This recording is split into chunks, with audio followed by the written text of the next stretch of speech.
Hi అండి. ఈరోజు వచ్చేసి ఈ బ్లౌజ్. మరి ఈ బ్లౌజ్ మన కొలతలతో పాటు మెజర్మెంట్ మళ్ళీ కొలతలు మనకి ఇచ్చిన సైజు బ్లౌజ్ బట్టి ఎలా కట్ చేసుకోవాలో చూపిస్తాను. ఫస్ట్ అయితే మనం హ్యాండ్స్ కట్ చేసుకుందాం. హ్యాండ్స్ కట్ చేసే కంటే ముందు మనం ఇక్కడ సమానం కట్ చేసుకోవాలి. ఆ తర్వాత హ్యాండ్స్ కట్ చేసుకోవాలి నీట్గా. ఇప్పుడు మనకి హ్యాండ్స్ చూడండి, వాళ్ళు మన కొలతలకు ఇచ్చిన బ్లౌజ్ బట్టి ఇలా కట్ చేసుకోవాలి. ఇప్పుడు మనం నీట్గా కట్ చేసుకున్నాం కదా, ఇక్కడ నుంచి ఇక్కడికి చూడండి కరెక్ట్గా ఎక్కడి వరకు వస్తుందో అక్కడికి చూసి మార్కింగ్ పెట్టేసుకోండి. ఇక్కడికి సేమ్ ఇక్కడ కూడా అంతే, ఇలా మార్కింగ్ పెట్టేసుకోండి. స్ట్రేట్గా ఇలా గీత గీసేసి నేను మామూలుగా 3 ఇంచులు పెట్టి చూపిస్తాను కదా, మీకు చూడండి ఎంత వచ్చిందో. 3 ఇంచులు వచ్చింది ఆమె దగ్గర. ఇక్కడ షోల్డర్ పైన 1 ఇంచ్ తీసుకోండి. ఈ 1 ఇంచ్ నుంచి 4 ఇంచు చూడండి, కరెక్ట్గా 1 ఇంచ్ నుంచి 4 ఇంచ్ తీసుకోండి. 4 ఇంచ్ కాడ నుంచి ఇట్లా 1 ఇంచ్ కాడ నుంచి ఇలా కరెక్ట్గా తీసుకుంటే మనకి కరెక్ట్గా కటింగ్ అనేది వస్తుంది. ఓకేనా, ఇలా నీట్గా కట్ చేసేసుకోండి. ఇలా ఒకటి ఇక్కడ ఖర్చు పెట్టేసుకోండి, మనకి కరెక్ట్గా గుర్తుంటుంది. ఇప్పుడు మనం వెనకాల బ్లౌజ్ కట్ చేసుకుందాం. చూడండి, ఇప్పుడు ఇది మనకి వెనకాల కట్ చేసుకోవాలి. మనమైతే కింద కరెక్ట్గా స్కేల్ పెట్టి లేదంటే స్ట్రైట్గా గీత తీసుకోండి. ఇట్లా మార్కింగ్ చేసుకోవాలి. స్ట్రైట్గా మార్కింగ్ చేసుకొని మనకి బ్లౌజ్ ఇచ్చారు కదా, ఈ బ్లౌజ్కి మనం కరెక్ట్గా ఇలా పట్టుకోవాలి.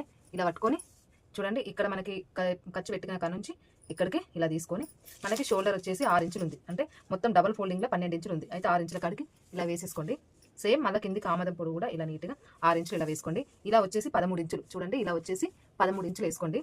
ఇక్కడికి నీట్గా వెనకాల భాగం అంటే మనకి ఉక్సుల పట్టి సైడ్ కోల్చుకుంటే మనకి 12 ఇంచులు వచ్చింది వెనకాలది, కాబట్టి మనం 1 ఇంచ్ ఎగస్ట్ వేసుకోవాలి. ఇక్కడ 1 ఇంచ్ కాడ టిక్కు ఇలా రౌండ్గా ఇలా నీట్గా తీసుకోండి. గల్లు వచ్చేసి 3 ఇంచులు, గల్లు వచ్చేసి ఇక్కడ 3 ఇంచులు. 3 ఇంచుల కాడ నుంచి సేమ్ వాళ్ళు మళ్ళీ మనకి వెనకాల బ్లౌజ్ ఇస్తారు కదా, ఆ బ్లౌజ్కు బట్టి చూడండి ఇలాగా ఇక్కడికి వీపుకు బట్టి ఇలా ఖర్చు వేసుకొని ఇక్కడ మనం 3 ఇంచుల కాడ పెట్టుకున్నాం కదా, ఇలాగా ఇట్లా నీట్గా మనం వేసుకోవాలి. ఇప్పుడు 10 ఇంచులు వాళ్ళకి ఖర్చుల కాడ వదిలేసి నేను 10 ఇంచుల కాడికి చూడండి ఇక్కడ నుంచి ఇక్కడికి నీట్గా మార్కింగ్ వేసుకోండి. ఖర్చులకు వచ్చేస్తుంది ఇది. మనం ఖర్చులకు వేసుకున్నాక ఇక్కడ నుంచి ఇట్లా స్ట్రైట్గా మనకి 3 ఇంచున్నర 4 ఇంచులు కింద ఎక్కువనే పట్టుకోండి. ఎక్కువ పట్టుకుంటే ప్లేట్ అనేది కరెక్ట్ కుదురుతుంది. ఓకేనా, ఇప్పుడు మనం ఇది నీట్గా కట్ చేసుకుందాం. ఇలాగా చూడండి, మనకి లైనింగ్ అనేది నీట్గా కట్ చేసుకుంటే మనకి క్లాత్ కొంచెం ఎక్కువైనా అటు ఇటుగా ఉండిపోతుందండి. ఇలా నీట్గా కట్ చేసేసుకోండి. చూడండి, ఇలాగా మనం స్ట్రైట్గా కింద కూడా ఇలా కరెక్ట్గా కట్ చేసుకోవాలి. ఈ డబ్బా గల్లని చెప్పారు కాబట్టి మనకి డబ్బా గల్ల అంటే సేమ్ ఇగో నేనైతే ఇలా స్ట్రీట్ వాళ్ళు ఇలా కుట్టమన్నారో అలా కట్ చేసి కుట్టేస్తాను. ఏదైనా వాళ్ళు వేరే సజెషన్ ఇస్తే మనం దానికి అయితే చేయాలి. ఏదైతే వెనకాల అయిపోయింది, హ్యాండ్స్ కటింగ్ అయిపోయింది. మనం ఇప్పుడు వెనకాల భాగం ముందు భాగం మీద వేసుకొని కట్ చేసుకుందాం. చూడండి, ఇలాగా నీట్గా ఇలా వేసుకోవాలి. మనకి క్రాస్ కాబట్టి ఇలా నీట్గా వేసుకొని క్రాస్కి మనం ఇక్కడ నుంచి ఇక్కడికి నేను ఖర్చు కాడ కొట్టినా కదా, ఆ ఖర్చు కాడ నుంచి ఇక్కడికి చూడండి, ఇక్కడ నుంచి ఇక్కడికి 3.5 పెట్టుకుంటున్నా. 3.5 పెట్టుకొని మీరు ఇటువైపు 2.5 అంటే 2.5 పెట్టుకోండి. ఇలా నీట్గా మనకి ఇంకా వెనకాలది ఎలా అయితే కట్ చేసినామో అలా నీట్గా ఇలా రావాలి. ఇప్పుడు మనకి వాళ్ళు ఇచ్చిన సైజు ఉంటుంది కదా, ఆ సైజు ఉక్సుల పట్టే సైడ్ చూసుకోండి.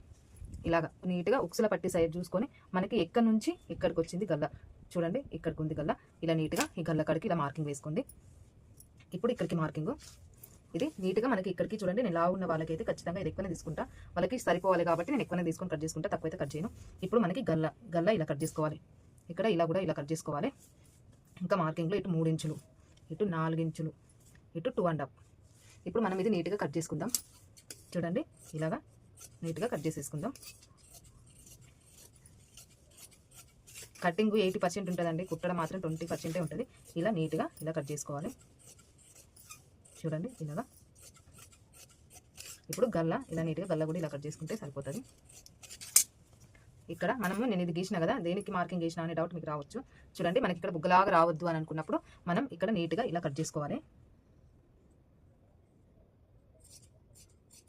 ఇలాగా నీట్గా ఇలా మనం ఇలా నీట్గా ఇక్కడ కట్ చేసుకుంటే మనకి సరిపోతుంది. ఇప్పుడు క్రాస్ పట్టీలు కట్ చేసుకుందాం. క్రాస్ పట్టీలకి లైనింగ్ మనం క్రాస్ పట్టీలు అందులో క్లాత్ లేదు కాబట్టి ఇది వాళ్ళే కొంచెం వేరే దానికి తప్పించారు అని చెప్పేసి క్లాత్ ఇచ్చారు. ఇందులో మనం క్రాస్ పట్టీలు కట్ చేసుకుందాం. ఇటు సైడ్ మనకి ఉక్సుల పట్టీ సైడ్ 3 ఇంచులు రావాలి. ఇటువైపు వచ్చేసి మనం 12 ఇంచులు పెట్టుకుంటున్నాం. చూడండి, ఇక్కడ 2 ఇంచులన్నరకి కరెక్ట్గా ఇక్కడికి రావాలి. ఇలాగా ఇట్లా నీట్గా కట్ చేసుకోవాలి. చూడండి, నేను ఎగస్ట్రా కట్ చేసింది అది మనకి కుట్టినాక నీట్గా మలుపుకోవాలి. దానికి